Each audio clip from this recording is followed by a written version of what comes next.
So this is, I want to set everybody's expectations of exactly where we are for the chemistry of roasting. I love to share what I learn, but I am not a scientist and I am not a chemist. And I barely remember high school at this point, as my gray hair shows. But I do love to learn and share that. And I want to do that with you today. This is going to be far more basic than some people need and far more complicated than others. And hopefully we'll get to the point where we are right in the middle. I want to be your friendly high school friend who took notes for you in chemistry and is sharing that with you now. So I think Connie introduced me quite kindly, but just in case you missed all of it, I've been around for a little while. I know some stuff, I'm learning all of the time, and I'm really thrilled to be here presenting to you all today, because this is an event I truly adore. Last year's inaugural event was excellent, and it was a really awesome way to connect with roasters outside of Roasters Guild Retreat or any other kind of event that might happen. It was truly unique. So welcoming you all in here today. We're just going to do a little mini tour around the green bean, looking at its physical structure and how that is basically perfect for what we need to do, which is roast coffee. We're going to look at the physical changes and the chemical changes that happen from green to roasted coffee during the process. We'll take a cursory look at the flavor precursors in green coffee and the changes to those. And then I'll talk to you about why this information is important to me and how I use it and when I don't use it. And hopefully you'll find something interesting, but even more so, something useful. So looking at the green bean itself,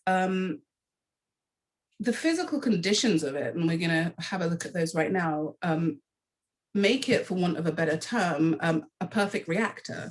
In fact, the architecture of the green bean is essential for the myriad chemical reactions that will actually take place within the roasting, but only if the beans are whole. And this is really important. So if your beans are broken or elephant ears, shells, or in some way not whole, the structure of the bean is not whole, and therefore it's not optimal for those chemical reactions to take place. And I think if I made you a cup of perfectly roasted elephant ear beans and another cup of perfectly roasted whole beans, ground them and serve them to you in a brewed beverage, you'd be able to tell me that one tasted well roasted and the other probably didn't, even though they've gone through the same process at the same time. So, as I said, the intact beans and their structure provide the correct environment for those precursors to react with one another. Temperature, the pressure, gas pressure, water activity, and mass transfer are all related to and dependent on this structure. And to enable the kinetics of chemical reactions to occur correctly, this structure then produces the flavor and aroma that we love in the finished roast. So I don't know really what happened to the picture on the left. It kind of elongated a little bit, but it elongated itself and took away the same markings that are on the bottom. So the scale with the micro measurements are the same. It's the same scale, and I'm sorry for it being cut off. So the image on the left and the image on the right are the same coffee. The image on the left is the internal cell structure of a Brazilian coffee bean as a green bean. The image on the right is the same coffee, but roasted, not the same bean. We couldn't find it in the drum, but it's the same coffee roasted in the same time. And these images were actually created using scanning and cryoscanning electron microscopy. Sorry. It's Excuse me, I burp and say stuff at the same time. So I'll just give you a couple of definitions. The scanning electron microscopes focus an electron beam over a surface to create this image, and the electron beam interacts with the sample and produces various signals that can be used to obtain information about the topography and the composition of that material. Now, they use that for the green bean. For the roasted bean, cryo-electron microscopy was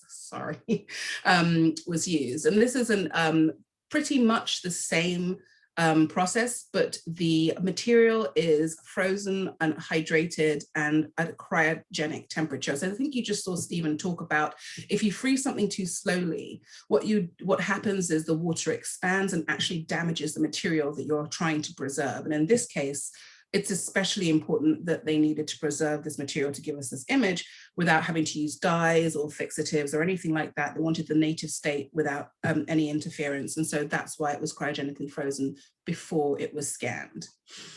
So what you're seeing here, as I said, is the same thing. You're seeing the cell structure. And if you look at the left, this picture shows you the density, the thickness and the density and the rigidity of the cell structure. There's barely any space between the surfaces. It's ridged and it is ripples, and it has a lot of surface area, but very little room between the cells. If you flip to the right, on the roasted coffee, it's almost a completely different situation.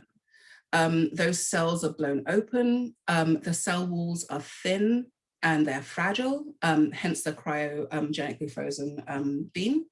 And they are hugely porous. The material is showing large pores. So it's a very different structure, and the physical change to that structure has enabled that coffee to taste the way that it does.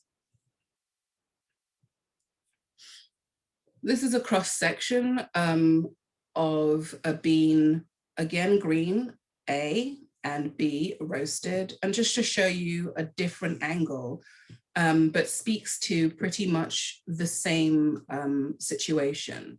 So on the green side, you've got very thick, very fibrous, very densely packed cells, and you can even see the silver skin, as we know, is trapped in green beans. So there it is in the middle. It is winding its way around that tiny little space, and it's being clutched by the bean itself. Once roasted, those cell walls have opened up. The structure itself has bloomed open. There is a much larger space in the middle of the bean, and the silver skin is obviously going to find a much easier way to get out. So the gas, water vapor, and other chemical reactions enforce this physical change, and it creates this looser packed metabean structure. And one more picture, which I really love. This shows even further a different type of cross-section. The top is the green bean.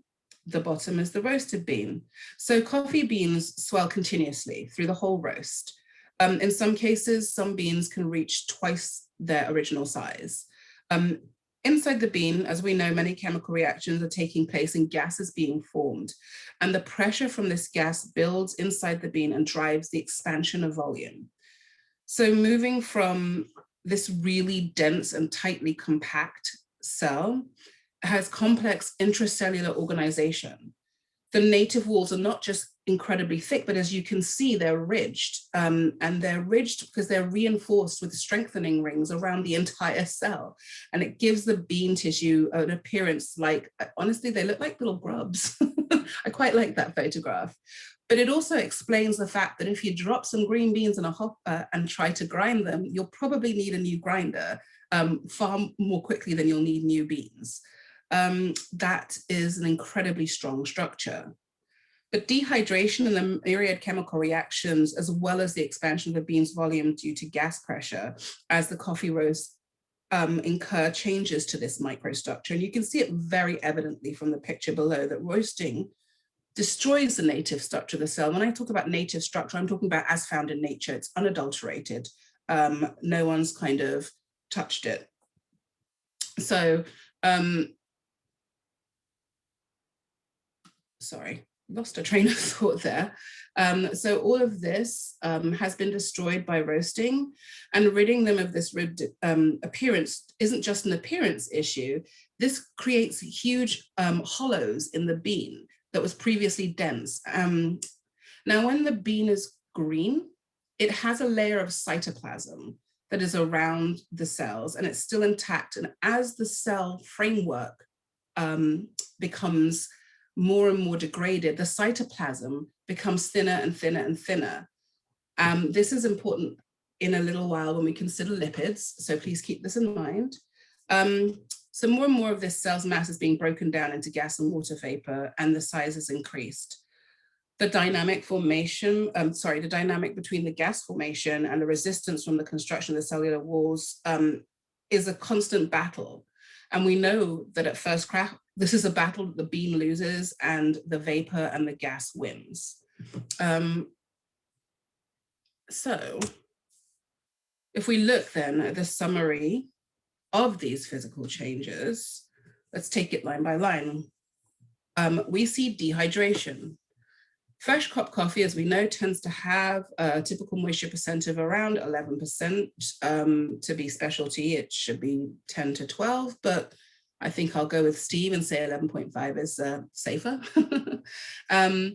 So naturally, dehydration is going to take place during roasting, and depending on what coffee you roast, you'll end up with a final moisture of around 2 to 3%, but all coffees will end up with around the same moisture level. Depending on variables, the beans with higher moisture percentages tend to lose that moisture most quickly. So that free water is given up very quickly in stage 1. And if you took moisture levels from a selection of beans, they would fall within a particular range that's quite close to one another. But of course, we have to now think about different types of processing and ensuring that the roast degree is the same, things such as that.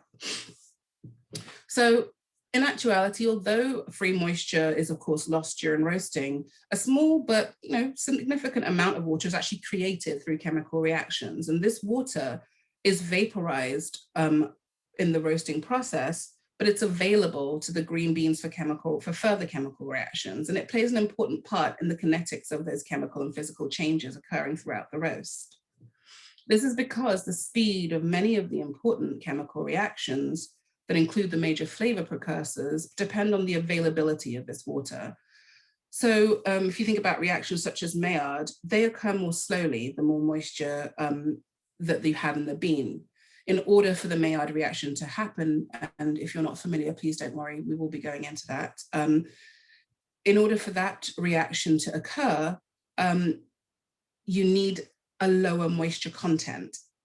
Other reactions will need that water in order to have their reactions. So it's a delicate balance, but the structure, as we said, of the bean is something that holds things in place where it should, and ensures that water is available as needed throughout the roast. And we've looked at the increase in volume. So we've seen how unique the cellular structure is with those little ridged walls. And the green bean is incredibly transformative throughout the roast to allow these multiple changes to take place with the ideal kinetics and in the correct order and in the correct time frame. And that allows us to get the aromas and the flavors that are desirable as opposed to ones that we are not interested in. Native cell construction we've talked about, and that's the reinforcement rings, the strengthening rings that surround the cell walls, and the densely packed structure and other aspects that I've described that allow the bean to hold all that it needs in it before we roast it and release them in time for us to get our flavors. The change in development of color, that's very easily seen. We can talk about it as we go through the chemical reactions, but you know that coffee starts green, different kinds of green, blue-green, green-green, a little bit yellowish green, not great, but green. And as it proceeds through the roast, some of that dehydration will also include evaporation of the surface moisture. This evaporation, sometimes before the turning point, means that the beans actually glow a green color. It's really interesting. I love taking out Guatemalan coffee, washed coffee, just at the turning point, because the beans go from sort of a dullish blue-green to these almost emerald gems, which I really adore. And then you move through yellowing, cinnamon colors that are associated with the reactions that we've talked about, and we'll be coming to Maillard, Strecker, and caramelization. And you end up with your brown coffee bean roasted at the end. Oil migration is interesting.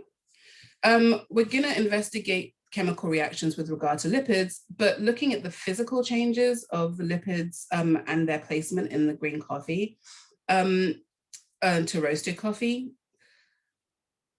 Lipids are about 18%, around 18% in the composition of green coffee, and they reside in the cytoplasm of the cell walls. So you remember when I said, remember the cytoplasm?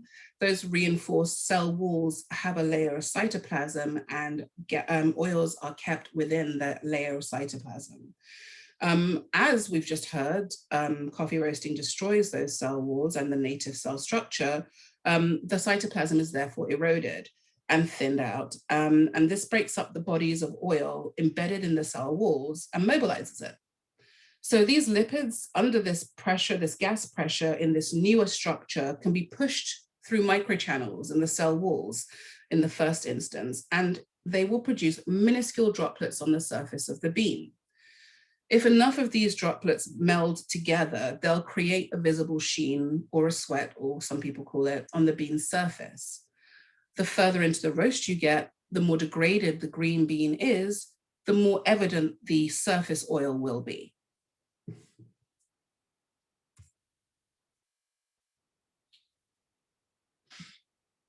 So we're coming to talk about these things. One of the things that's quite interesting about the way I was taught about coffee roasting and chemistry, I don't know if I was taught chemistry, but it was talked about, was that there was cutoff points. There's an endothermic period, there's an exothermic period. Maillard starts here, Strecker starts here, caramelization starts here.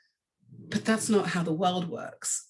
So I will not define the endothermic period of the roast process as stage one or have a cutoff point for it, but I will let you know that during the initial stages of roasting, an immense amount of thermal energy is needed to evaporate the water in the bean on the surface and in the sort of like upper layers internally.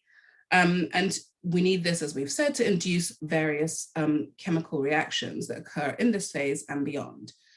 And that includes, as we've said, Maillard reaction, protein denaturing, Strecker, pyrolysis, and caramelization. After a time, the energy balance flips, and the beans begin to generate heat on their own, becoming autocatalytic. So in other words, they begin to release energy into the system, drum, fluid bed, whatever you're roasting on. And as a roaster, if you're familiar with doing production or roasting all the time, you will notice this very quickly.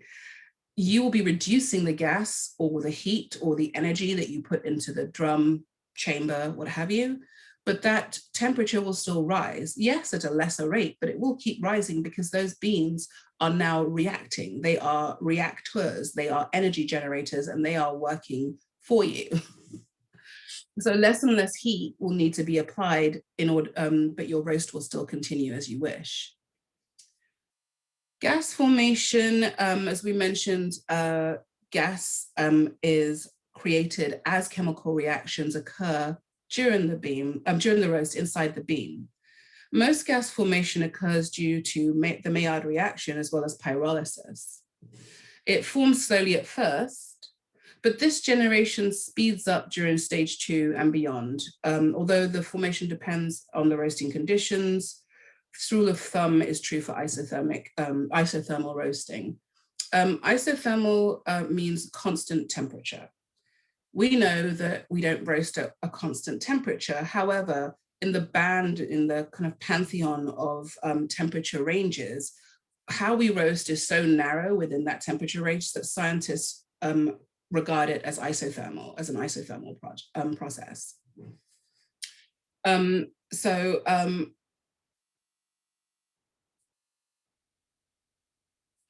so sorry, my screen just froze. 1 second, please. I hate computers. Yes, the formation of aroma compounds. So the formation of aroma compounds are dependent on many variables: temperature, pressure, water activity, etc. The reaction kinetics or reaction rates of aroma compounds being created during the coffee are not just dependent on the specific variables, but also on the process parameters that are being created, the inherent composition of the bean you're roasting, and the transfer of heat over time will all affect how your aroma compounds are created and what your end product will be. Degree of roast, obviously, the temperature over time being a massive factor towards the end there. Using various methodologies, it's been studied and posited that the first stage of roasting doesn't actually produce a large amount of aroma quantities. However, it's really important for the formation of aroma precursors. The loss of water associated with stage 2, when the bean is reduced, its water content to about 2 to 7%. That shows the highest formation of aroma compounds, but that makes sense, given that the precursors for those aroma compounds have just been developed in stage 1. As the majority of pyrazines, which are thought to be the most important aroma compounds, are subject to thermal degradation at higher temperatures, the concentration of these volatile compounds reduce the further into the roast that you get. So anecdotally, and before we get into a little more of the science behind it, this again makes sense to our anecdotal experience. Lighter roasted coffees will have more of those volatile characteristics of the fruity and floral notes, maybe more of the sort of complexity, if you will. The deeper you go into the roast, the aroma compounds that you're forming and then overdeveloping are sugars being caramelized. And that caramelization will overtake those volatile aromatics, and then the volatile aromatic compounds that you've created at the beginning will begin to die down with the amount of heat that you're applying and the duration of the roast. So you can take the same coffee, as you know, and roast it many different ways, lighter, darker, other such things, and it can taste very different. It can taste very similar because it has the same composition, but it can taste very different. So also anecdotally, we know that as the roast degree increases, so will the perceivable bitterness and the body of the brewed coffee. Conversely, most of the acidity, either inherent in the bean or created in the roaster, will decrease over time for the most part. So for example, citric and malic acids, they're incredibly important to the sensory experience of coffee, but they're already present in the green bean, and they are gradually increased and then reduced as the roast degree increases. Acetic and formic acids are also significant in their contribution to your sensory experience of the coffee. However, their precursors are very low in green coffee, and it's actually the roasting of the coffee that increases these acids, because the carbohydrate precursors have been broken down and created in stage 1. They will decrease, however. I think the temperature is about 465 degrees Fahrenheit. That's when these acids start to significantly die down, but they will be less apparent the further you go into the roast, as they're masked by other aroma qualities. Glycolic, quinic, and lactic acids continue increasing the further that you get into the roast. So I haven't seen any, I've been looking and I haven't seen any further studies, and if you see them, please let me know. Any further studies that show where and when these acids may decrease. I've seen studies where things have been roasted to more than 500 degrees and lactic acid glycolic acids, they are still rising in the coffee. So it's quite interesting. And they are important to sensorial experience in body and mouthfeel. So there is still ongoing research into all of these, especially into bitterness. We want to define all the culprits of bitterness in coffee. There is pleasant bitterness in coffee, and pleasant bitterness in coffee is absolutely necessary. Harsh and desirable. Harsh bitterness is less desirable, obviously, and we have to look at the chlorogenic acids, the CLAs. Chlorogenic acids are a polyphenol of esters, and they include many different isomeric forms, which basically means this is a group of acids that reduce, look very similar molecularly, but they are not the same.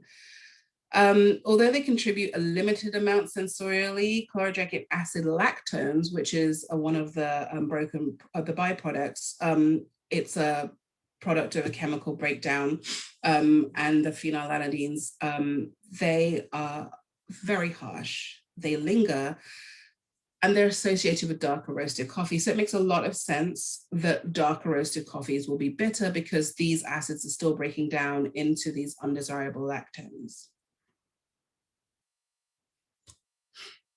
I'm going to quickly show this slide, which talks about the composition of the components of green coffee. I have Arabica and Robusta listed here. I'm not so much talking about Robusta as I mostly work with Arabica, but it's really interesting to see how much and how little is necessary of the desirable products to get you the beverage that you want in your hands. So if you look, the largest by far and by weight are the carbohydrates. You have soluble and insoluble carbohydrates. So these soluble carbohydrates are usually precursors, sucrose and fructose and others, which are the disaccharide byproducts as sucrose break down. Sorry, the monosaccharides of the disaccharide. See, I told you I didn't know everything.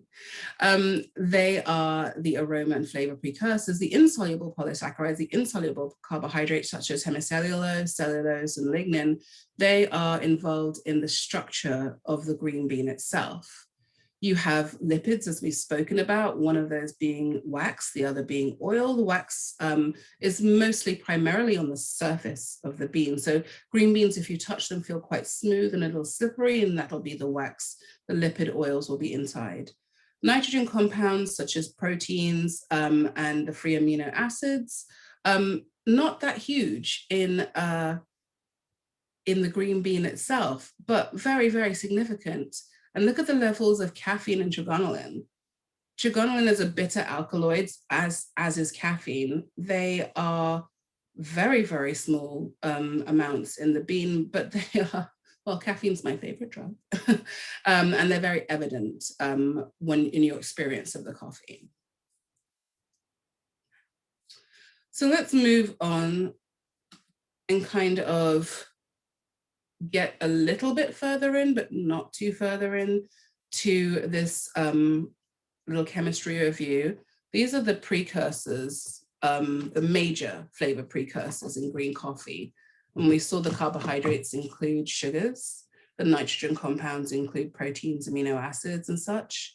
We've spoken about the acids and we've spoken about the lipids. So although carbohydrates represent about 40 to 60% of the dry weight of green coffee, it's the soluble compounds, as we talked about, that are the most important in the formation of aroma, color, and the taste of coffee.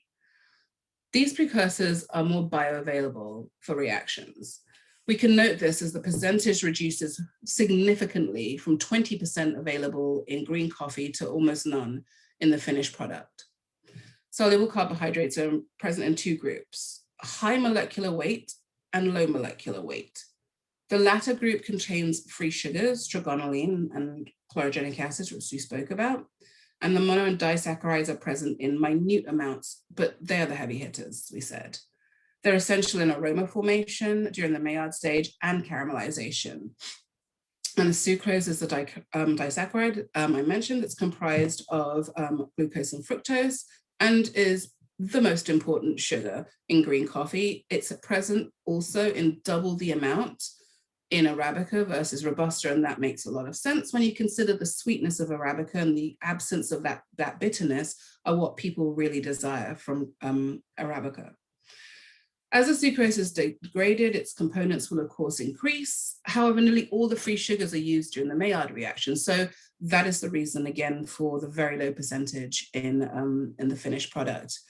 The byproducts of this precursor will create carbon dioxide and water, remember the water, and as well as aroma. These can also, of course, be used in caramelization and produce color and taste. The high molecular weight components are mostly responsible for the insoluble carbohydrate count. And these polysaccharides create the thick cells that we talked about, and they consist of polymers, mannans, and hemicellulose. A polymer is a substance that has a molecular structure consisting chiefly or entirely of a large number of similar units bonded together. That's kind of all I want to say about that. Other insoluble carbohydrates, galactomannans and such represent the largest of the polysaccharide groups by percentage. They function as storage containers, sort of like an endosperm in the bean. While they don't contribute that much to the taste, they do impart a really favorable viscosity and mouthfeel. Nitrogen compounds. The lightning is there because, well, that's how I like to think about nitrogen. It was first explained to me when I was a kid. So these compounds, nitrogen compounds, or N compounds as they're usually referred to, are mainly proteins. Free amino acids make up around 1%, as we saw on the previous table in green coffee, but their importance cannot be overstated in terms of the flavor of the roasted coffee. They are key components of the Maillard reaction, and it's a dependent cousin, the Strecker degradation, and we're going to look at those in a second. The three main amino acids are glutamic acid, aspartic acid, and asparagine. There are a couple of important alkaloids in this group also, caffeine and trigonylene. Trigonylene, when it's partially degraded, gives us nicotinic acid and volatile compounds such as pyridines and pyrols. Very desirable. And acids, citric being the first, are made up of volatile aliphatic and non-volatile aliphatic acids. I'll describe what that is in a second, as well as non-volatile phenolic acid. The last group is made up of acids such as the chlorogenic acids group, citric, malic, and acetic acid. The slight amount of acetic acid, when it's partially degraded, gives us nicotinic acid and volatile compounds, which I have, mentioned. Lipids. I couldn't get a good little fat face that I wanted to put there, but I have an oil can. We've talked about how important lipids are. They make up 15 to 18% of the green coffee and around 10% of Robusta coffee. Linoleic acids and palmitic acids are primary fatty acids. There are also diterpenes and aresticized sterols. The lipids make up that coffee wax that I spoke about before, giving them that unctuous feel, as well as triglycerides. And some of these fats actually form aldehydes during roasting.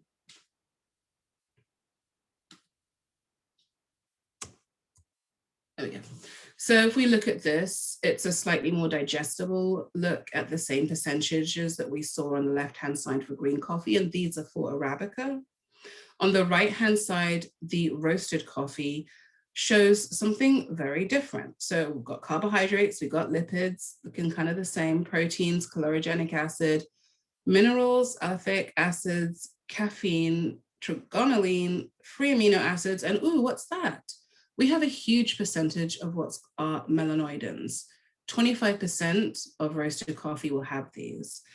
Melanoidins are brown, high molecular weight heterogeneous polymers that are formed when sugars and amino acids combine at high temperatures and with low water activity.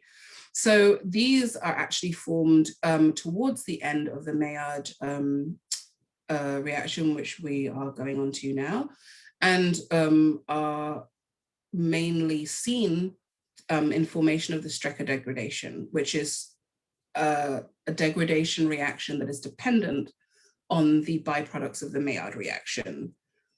It's very difficult to talk about all of these things by separating them, because things are dependent on one another, but there is no stopping point for the Maillard reaction before the Strecker degradation happens. There is no stopping point for other reactions before caramelization reactions. I think that's one of the most important things to remember when you're roasting, but we'll get to that at the end. I promised I would define aliphatic acids, and these are such formic, acetic, glycolic, and lactic, and they are non-aromatic hydrocarbons created through degradation of sucrose and its byproducts, fructose and glucose. So that's why a few slides ago I mentioned that sucrose is the most important sugar for sensorial impart in the brewed coffee.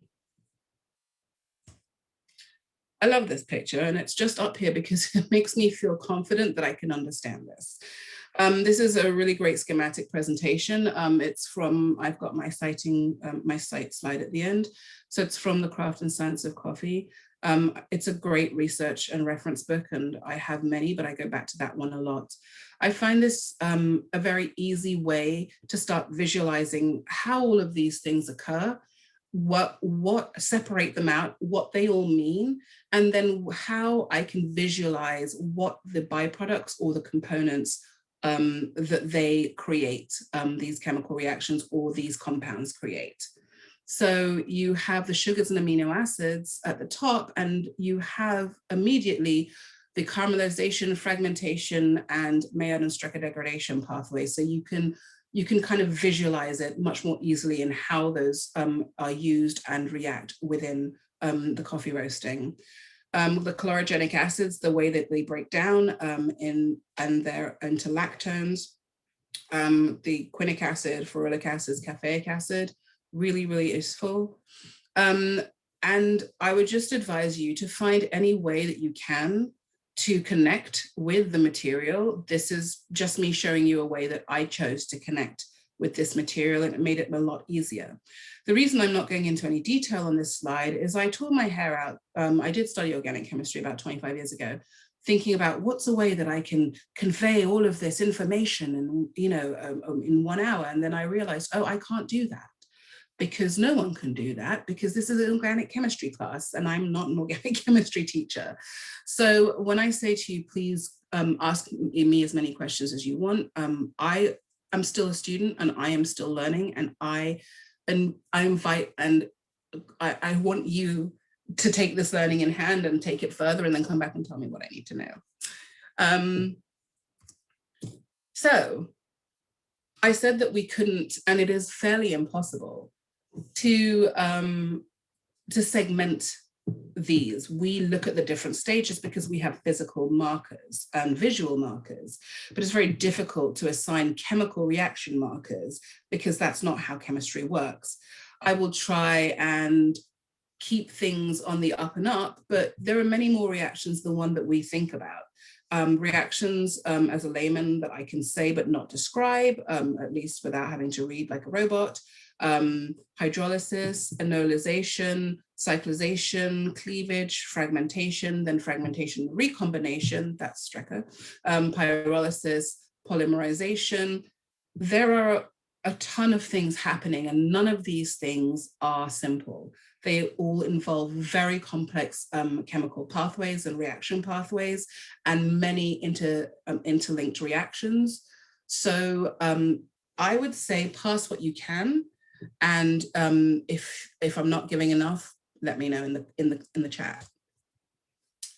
So of course, one of the easiest stages to pick is stage 1. Many things are happening, but the most evident and important things that we see happening are the dehydration and the surface moisture evaporation, because those are allowing the chemical reactions of the aroma precursors to take place. So it sounds odd to say surface moisture evaporation and dehydration because of migration into the bean, but this is what's happening. The most available water towards the surface of the bean will be evaporated by the strength of the heat. However, water will always try and conserve itself. So you'll find that water is migrating into the bean. And as it does that, it's blowing open the cell walls that we've seen and creating this little kernel of steam that will get released at first crack.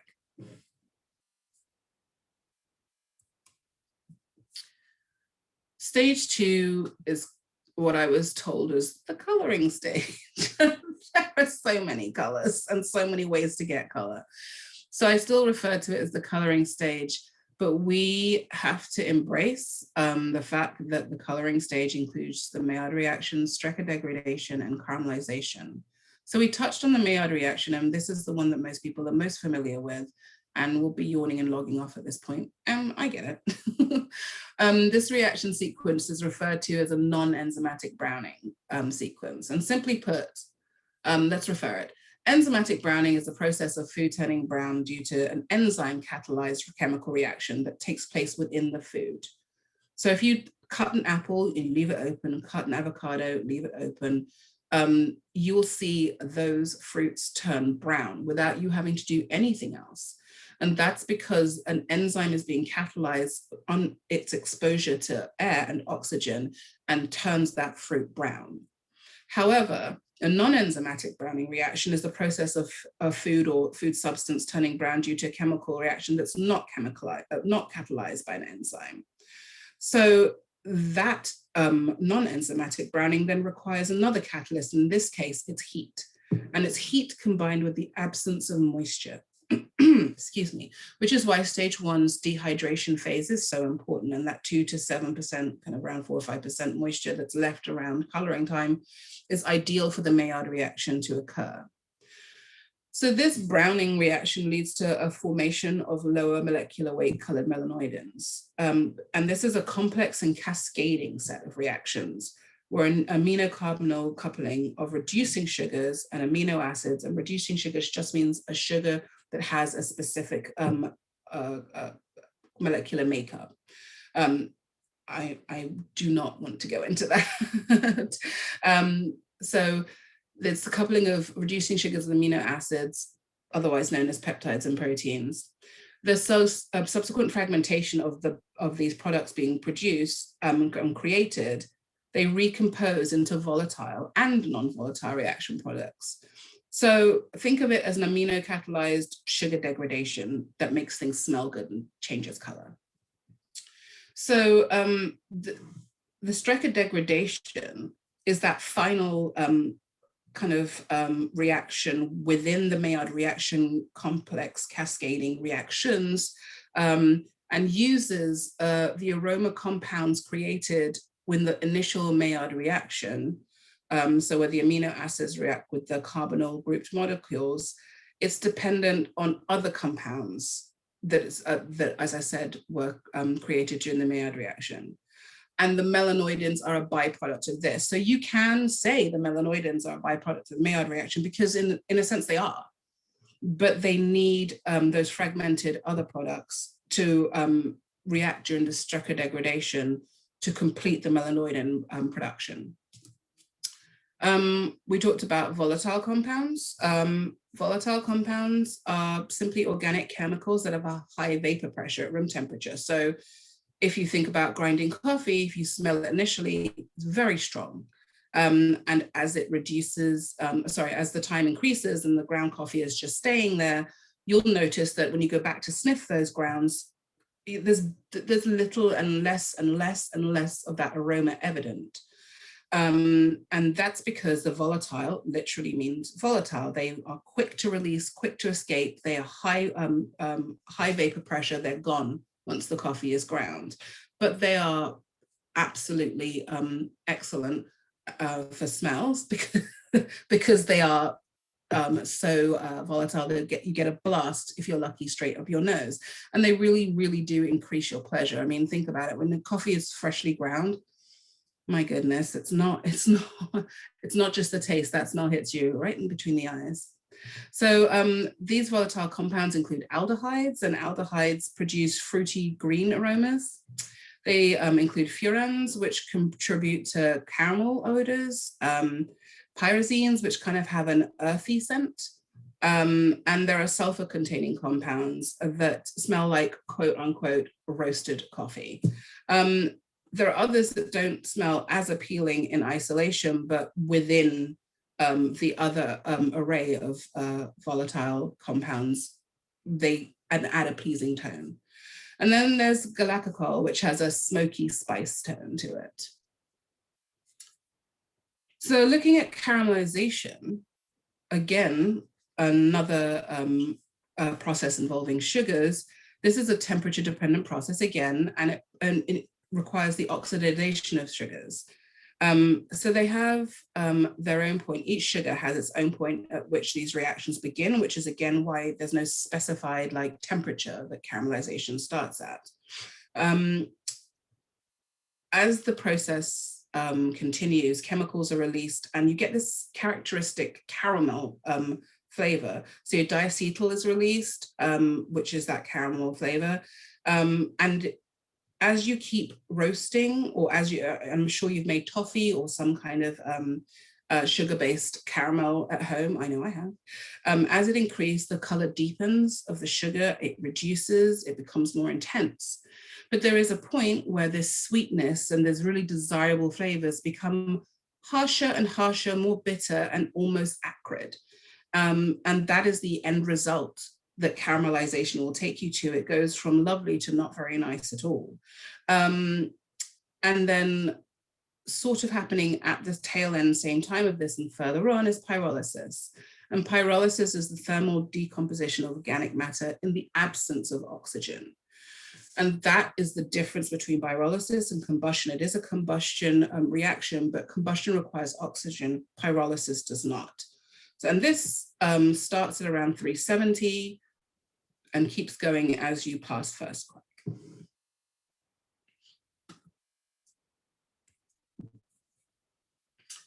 More pyrolysis. So stage 3, you're going into pyrolysis, where the cellulose is actually being burnt away and degraded and will go further into combustion, as I said. There is a point where the beans feel and sound hollow. So I don't know if anyone, and I'd be really interested to know, has roasted so far that they have a viable beverage, but the beans have barely any weight. I'd love to know the most amount of weight loss that specialty coffee roasters have ever experienced. But the chemical reactions are not over, but the most desirable ones have already occurred for the most part, unless you're roasting for taster into a darker roast. At this point, stage 3 is about managing the reactions to do with time and temperature and the reduction of acidity, the increase in bitterness and body. So this is a point where you're managing a couple of chemical reactions to not destroy the work of all the other chemical reactions that came before that. So how do I apply this to roasting? I wanted to have an answer to this, and I've been racking my brains for 2 or 3 days. I think everything applies to roasting. What I have noticed is my acuity and my recognition and my understanding of how I'm managing a roast increased exponentially once I understood what the roaster was doing to the coffee, and I understood how it was and where it was that the specific compounds that I wanted to elicit from the coffee were being created. I always think that it's more important to arm yourself with knowledge than hubris. And it occurs to me that the reason I wanted to learn the science of coffee roasting wasn't because I wanted to nerd out like this in public about coffee. It's literally because I wanted to roast better coffee. I don't take my science books into the roastery with me. I don't even look at them on a daily or weekly basis. But what I can do is, with this understanding, and I have further understanding of this, but I, as I said, don't want to share what I am not confident about. So I have an understanding that allows me to meld my intuition and my thinking brain and find a pleasurable roasting experience that delivers the coffee that people want to drink. And I think that that's the most that you can ask. I know a lot of people who are doing great work, scientific experiments, have released peer-reviewed papers, and I'm grateful to them because it allows me to do what I'm doing now, but it allows me to have fun roasting, and I don't have to do that heavy lifting because I'm not a scientist. But it also allows me to relax and think, okay, that's in the back of my brain. Let me just focus on roasting coffee. So I want to thank you for allowing me to just talk at you. And I'm really excited to see there are a lot of questions, and I'm crossing my fingers that I can answer them. And the reason I'm not showing the citation slide is because I've just realized I've deleted it off this computer. So I'm going to ask the wonderful people from Rose, Connie and Lily and Claire and whomever, to forward anybody and everybody my list. It's very extensive because although I didn't present all that I've read and learned, I want that to be available to everybody else. And thank you.